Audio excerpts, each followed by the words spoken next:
Blackburn, obviously a club that you know well, played there for 3 seasons. Your son plays in the under-23s. Obviously got a lot of links and has presumably spent a lot of time down the years at Ewood Park. Yeah, plenty at the training ground, ferrying my son to the academy backwards and forwards. So it's nice to see him doing well for the under-23s, and he's going to obviously have a bit of a split loyalties on Thursday night. That he's wanting his employers to get promoted and win football matches, but obviously he's wanting his dad to do well as well. So I don't know what he's going to do. Probably watch at home and stay out of the way, and then he can show his emotions either way.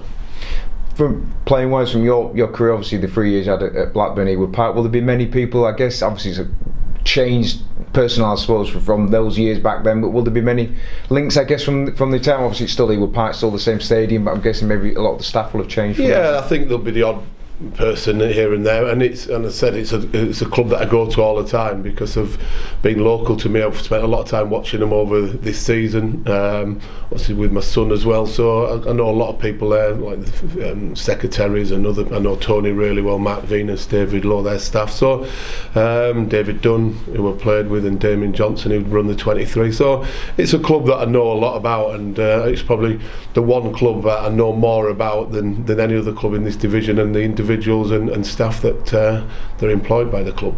We've touched on, obviously it is a Thursday night fixture. Easter weekend kind of coming up after that. Could that help us in some ways, the fact that we're playing on Thursday night, most teams are playing Good Friday or even on Saturday? Well, let's hope so. Who knows? Sometimes it beggars belief that sometimes you can play 2 games in 3 days, or play 2 games in 36 hours like Colin Doyle, and you get the right results or the wrong results. What we've got to do is give everything on Thursday night, and then we'll take care of Walsall after that. Obviously they're playing Saturday, so it should hopefully give us an advantage, but that is, football never goes down the lines of doing what you expect it to do, but let's hope that it does, and we can capitalise on it.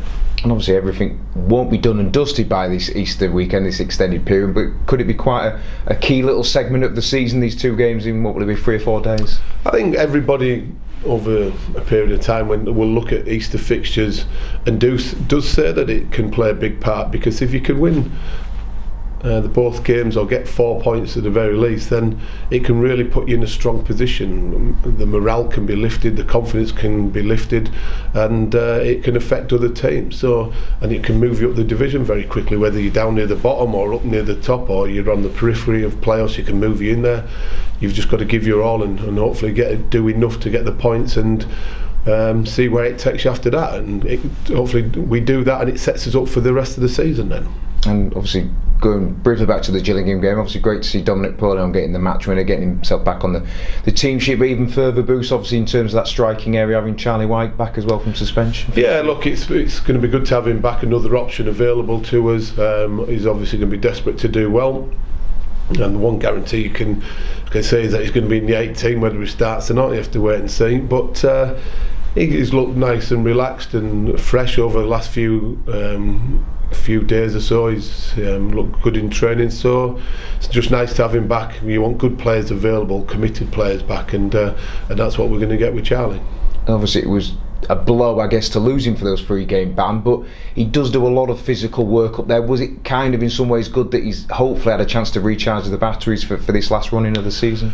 Look, I think it's a possibility that's going to be the case, but ultimately I'd prefer to have him for the 3 games. But if it means him coming back for the remaining 9 games and suddenly bangs the goals in left, right and centre, and helps us get to the playoffs, then it's been worthwhile, the suspension, hasn't it? So let's wait and see what this outcome comes, and hopefully it's a ground running if and when he's called upon. And obviously, as we say, Charlie back in contention for this first night. Is there any other players? Obviously we know we've had a few missing the last couple of games. Is there any other kind of players potentially coming back into contention for Thursday? I think Lund will still be out with his hamstring. Robinson is going to be touch and go. We'll give him as late as possible to be available. Other than that, most of Alex Jones has seen a specialist again, just as a precaution about his ankle, so I'm not quite sure whether he'll be involved or not, but other than that, the majority of the squad should be available, hopefully.